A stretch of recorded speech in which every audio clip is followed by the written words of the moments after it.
Hi అండి, welcome to Gundamma కథలు. ఇవాళ మనం వినాయక చవితి సందర్భంగా పందిరిలోకి లడ్డు తయారు చేస్తున్నామండి. దానికోసం ముందుగా శనగపిండి అలానే పంచదార ఈక్వల్ క్వాంటిటీలో తీసుకొని పంచదారలో కొద్దిగా వాటర్ యాడ్ చేసుకొని ముందు పాకం పట్టేసుకుందాం. పాకం పట్టేసుకొని పక్కన పెట్టుకున్నామంటే బూందీ ప్రిపేర్ చేసేసుకొని బూందీని పాకంలో వేసేసినట్లయితే ఎప్పటికప్పుడు బూందీ పాకాన్ని చక్కగా పీల్చుకొని మెత్తబడుతుందన్నమాట.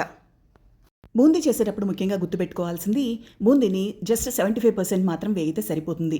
అంతేకాకుండా బూందీని ఇలా వేళ్లతో మాత్రమే రుద్దాలన్నమాట. ఫ్లాట్గా ఉండే గిన్నెలు తీసుకొని ఆ గిన్నెలతో కనుక రుద్దినట్లయితే బూందీ రౌండ్గా రాకుండా షేప్ అవుట్ అయిపోతుంది. అందుకని ఈ చిన్న టిప్స్ పాటించండి. చూడండి, బూందీ అంతా కూడా పాకాన్ని పీల్చేసుకొని దగ్గర పడిపోయింది.